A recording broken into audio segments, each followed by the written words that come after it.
രാവിലെ 4 മണിയായേ. പപ്പ പോയി ജോലിക്ക്. കുഞ്ഞിനെ കൊണ്ടുപോകാതെ കൂട്ടിലിടാതെ വീടിനകത്തിട്ട് അടച്ചു. തൃശ്ശൂർ വരെ പോകണം. പത്തനംതിട്ടയിൽ നിന്ന് തൃശ്ശൂർ വരെ പോകുമ്പോൾ രസാക്കി പോകാൻ പറ്റത്തില്ലല്ലോ. അതിൻ്റെ സങ്കടം അതുകൊണ്ട് വെളിയിലോട്ട് നോക്കിയിരിക്കുക. അതുകൊണ്ട് ആ ലൈറ്റ് കാണുന്ന റോഡ്.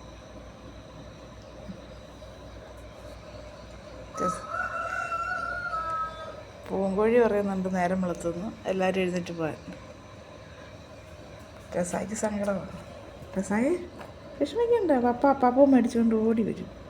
ഉറക്കം വരുന്നുണ്ടല്ലോ. പോയി കിടന്നുറങ്ങിക്ക്. പപ്പായേ കുഞ്ഞിന് ആ പപ്പ മേടിച്ചുകൊണ്ട് വരുവേ. ബിസ്ക്കറ്റ് മേടിച്ചുകൊണ്ട് വരും. ഇങ്ങനെ ഇരിക്കണ്ട. വന്നേ കിടന്നുറങ്ങുക.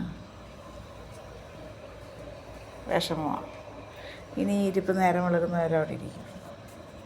ഇങ്ങോട്ടേക്ക് നോക്കുന്നില്ല. സങ്കടമാണ്. കുഞ്ഞിനെങ്ങനെ പോകാൻ പറ്റുമോ ഇത്രയും ദൂരെ? പൂങ്കോഴി പറയുന്നുണ്ട് വിഷമിക്കണ്ട, പോയി കിടക്കാൻ. പപ്പ ഇപ്പം വരുമെന്ന്. വണ്ടി പോകുന്നതനുസരിച്ച് നോക്കിക്കൊണ്ടിരിക്കുക റോഡ്.